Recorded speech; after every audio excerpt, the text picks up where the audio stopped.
Bagaimana perang di Ukraina akan memukul perekonomian di rumah Anda? Kita mulai dari harga minyak bumi yang sudah di atas $106, di mana harga ini hampir $50 di atas budget yang dianggarkan oleh APBN Indonesia di harga $63 per barelnya. Anggaran per tahun belanja BBM lebih dari 300 triliun jika diimpor sebanyak 800.000 barel per harinya. Naiknya harga minyak bumi akan membuat kantong APBN jebol, tombok nambah 200 triliunan rupiah lagi jika minyak bumi harganya di atas $125 per barel bertahan terus selama beberapa bulan ke depan bahkan hingga akhir tahun. Sebaiknya harga jual BBM bahkan disarankan di atas 18.000 atau 20.000 per liternya di SPBU. Ini semua hanya asumsi, namun kita menengok fakta sekarang.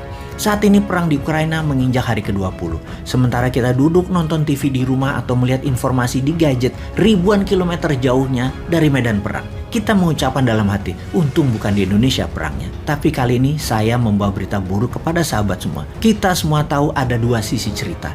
Yang satu memiliki pendapat global atau global naratif, yaitu pihak Barat dan NATO yang mengatakan Rusia adalah penjahat. Di sisi Rusia mengatakan agresi NATO ke Eropa Timur mencaplok-caplok wilayah dengan mengikat dalam kesepakatan militer oleh NATO di negara bumpernya Rusia, ex-Soviet adalah kejahatan atau penjahat sesungguhnya karena akan menarget Rusia nantinya. Terlepas dari perang militer di Ukraina, ternyata perang ini akan melukai kita semua. Anda punya mobil dan motor di rumah, Anda pasti perlu BBM kan? Semakin lama perang, mengendarai kendaraan Anda tersebut, biayanya akan semakin mahal. Kenapa? Kita tahu 12% minyak dunia adalah produksi Rusia. Rusia merupakan negara ketiga terbesar di dunia di dalam produksi minyak dan negara nomor 3 terbesar di dunia di dalam eksportir minyak. Sejumlah 5 juta barel per harinya. Apa yang terjadi kalau minyak Rusia di stop produksinya untuk diekspor? Maka kebutuhan dunia yang meningkat alias demand meningkat karena suplainya turun,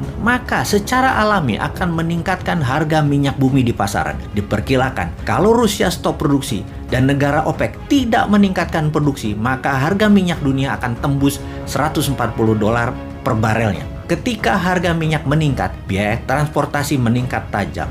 Biaya mobil, truk, kereta api, pesawat terbang, biaya distribusi, biaya angkutan, semua naik tajam. Artinya apa? Semua barang menjadi lebih mahal. Harga barang menjadi mahal semuanya. Harga makanan, harga kebutuhan pokok, semua jadi mahal. Intinya, ketika harga minyak bumi meningkat, semua harga-harga meningkat. Pertanyaan lain lagi, seberapa mahal kenaikan itu terjadi? Dalam statistik bernegara, rata-rata setiap kenaikan $10 per barel akan meningkatkan 1-2% inflasi. Maka ketika dari $63 ke $105 per barelnya, naiknya $40, maka dipastikan inflasi Indonesia akan naik minimum 4-8%.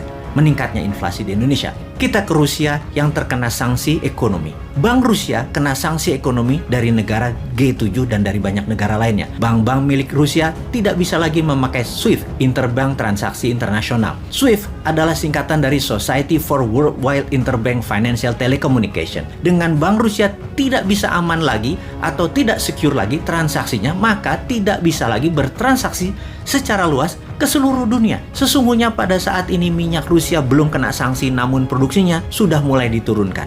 Dan efek SWIFT diblok plus transaksi turun itu akan memukul harga minyak. Lalu ada boikot perdagangan atas produk-produk Rusia lainnya. Kita kembali ke gas dulu. 40% gas Rusia itu melalui pipa melalui daratan Ukraina ke Eropa Barat. Dan saat ini suplai gas ke Eropa Barat mulai terganggu, bahkan sudah mulai ada yang shutdown.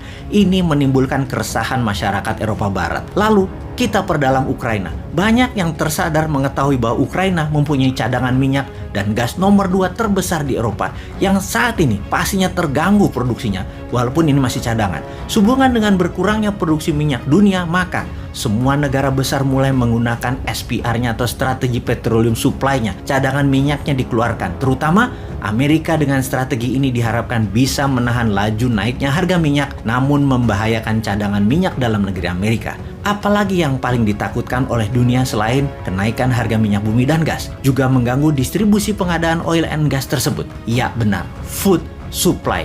Kita semua tahu Ukraina adalah pengekspor dan penyedia 50% sunflower oil atau minyak bunga matahari. Saat ini penjualannya nol, shutdown shippingnya. Karena kapal laut di Laut Hitam diblokade Dan kota Mariupol adalah kota utama selain Odessa sebagai pelabuhan besar Ukraina sudah ditaklukkan Rusia. Odessa tinggal menunggu waktu ditaklukkan. Odessa adalah pelabuhan kontainer terbesar Ukraina. Sebentar lagi banyak rumah tangga dunia akan kekurangan minyak goreng sunflower ini. Karena itu tidak heran kelapa sawit di Indonesia musnah. Salah satunya adalah dijadikan pengganti sunflower oil di banyak negara, khususnya India, yang 70% rumah tangga India memasak menggunakan sunflower oil ini. Sementara Rusia juga penghasil minyak bunga matahari ini juga kena sanksi ekonomi. Dan dunia saat ini menggunakan sunflower oil jika memasak adalah pangsa pasar 60% di dunia. Yang artinya memasak di rumah harga gorengannya menjadi semakin mahal. Harga tumis-tumisan menjadi semakin mahal. Jagung juga merupakan ekspor dari Ukraina yang merupakan pengekspor nomor 5 terbesar di dunia. Bersama Rusia, Ukraina mengekspor 19% kebutuhan jagung dunia yang semuanya stuck, tidak bisa terdistribusikan. Hal ini